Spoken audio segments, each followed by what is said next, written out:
3 years ago, I gave up my apartment, sold most of my belongings, stored some in the boot of a friend's car, and started calling the road home.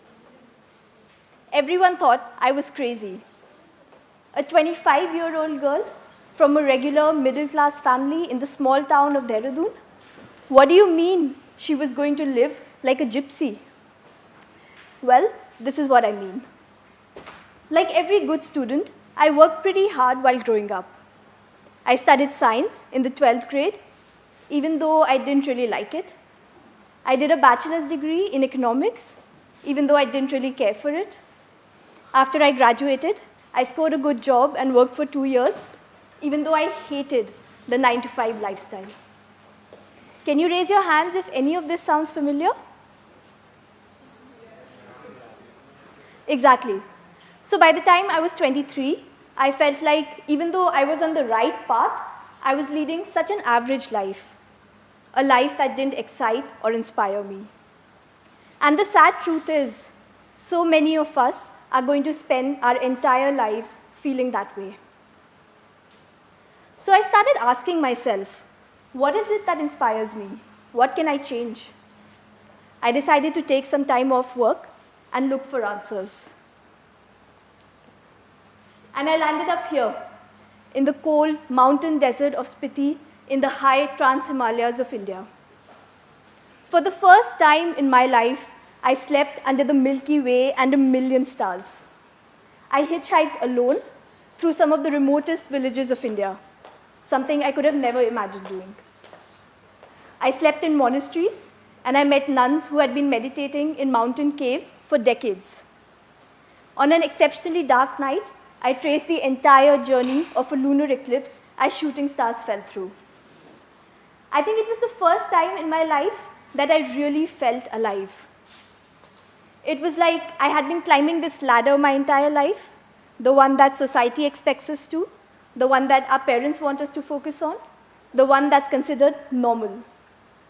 But suddenly, I saw all these other paths and branches, and I realized it would be really stupid to not jump off the ladder and experiment with these paths.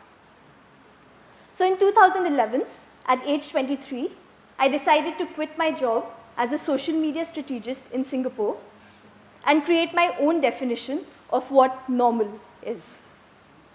Everyone thought I was crazy. I was giving up a steady, high-paying job and a good standard of living for a rather uncertain future. But I had some savings, and I started freelancing, and everything I earned, I spent it on traveling, because it was being on the road that seemed to inspire and excite me. Was I the only crazy one? Turns out no. While traveling solo in Mauritius, I met a fisherman called Ravi. The evening we met, Ravi was wearing a torn sweater. He had no slippers on his feet. He lived in a rundown shack down the road from a fancy beach resort. Ravi told me he had been offered a job in a factory where many of his friends worked long hours and earned big money. But Ravi didn't take the job. Everyone thought he was crazy. They seemed deeply unhappy, Ravi told me about his friends. Sure, they have nice houses, nice clothes. Some of them can even afford an international holiday, and Ravi can't. But he loves the sea. And as a fisherman, he gets to be at sea every single day. He's out rowing his boat on the waves. He's out snorkeling to marvel at the underwater life. His days are marked with unforgettable sunrises, like this one, and sunsets. Sometimes he rows out so far at sea that it's just him and the horizon. Ravi chooses to live a simple life, yet one that inspires and excites him every single day.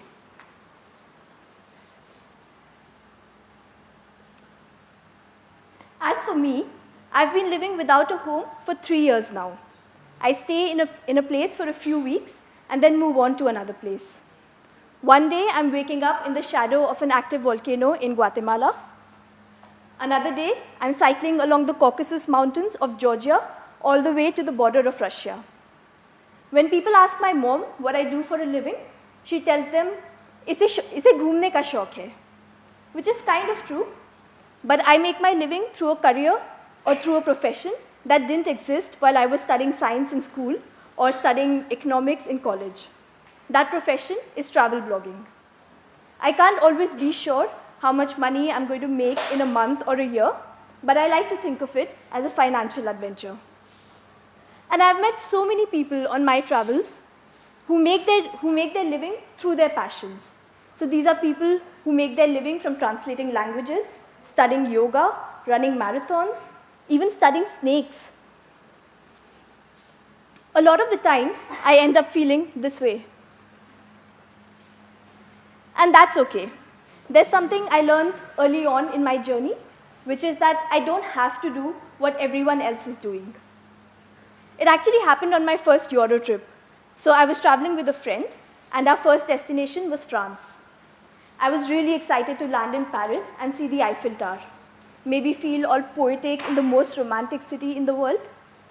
That is the stuff of bucket lists, right? I have to admit, the Eiffel Tower kind of ruined Paris for me. It was just surrounded by scores of tourists taking pictures of themselves with the tower. And there were scores of people harassing us to buy I Love Paris souvenirs. We walked a long way to reach the tower, and when we got there, I was looking at the scene and I was thinking, is this it? And in those moments, I realized that following the crowds is really not my idea of travel. And as someone who's on the road, I can define what works for me. So I started seeking out lesser-known destinations that are away from the tourist circuit, where I can connect with locals and really experience what their life is like. So a few months ago, I decided to travel to Italy, but skip Rome, Venice, and Milan. Everyone thought I was crazy. But I lived with an Italian artist in a small little village in Umbria. He lent me his brother's bicycle to explore parts of the countryside that only the locals ever go to. And on a Sunday, he invited me for a traditional Italian brunch in the home of one of his buddies, which was a 500-year-old stone mansion perched on top of a hill. There, in an ancient stone oven, we baked traditional Italian pizzas. Everyone sat around in the garden to have the brunch. I tasted some of the finest Italian coffee I've ever tried. And then, much to my surprise, everyone laid down in the garden, one by one, for a communal afternoon siesta. I think it was the closest I could ever get to the dreamy Italian way of life. But this realization that I had in travel, that I don't have to do what everyone else is doing, it applies to life as well. So coming back to feeling this way, I'm 28 now, and my Facebook newsfeed is always buzzing with updates of people from school and college getting married, having kids, buying a new house, getting a new promotion. I can tell you it's a lot of peer pressure. But I have to keep reminding myself that we take life too seriously. So what if I don't have a fancy job by the time I'm 26, or a promotion by the time I'm 28, or a husband or wife by the time I'm 30, or kids or a home by the time I'm 32? It's okay to mess up and live a little. In fact, the more I travel, the more I realize that we don't have to keep climbing that ladder that society expects us to if we don't want to. We have to change the way we see life and really experiment and find our own unique paths, paths that inspire us, even if everyone else thinks it's crazy. Thank you.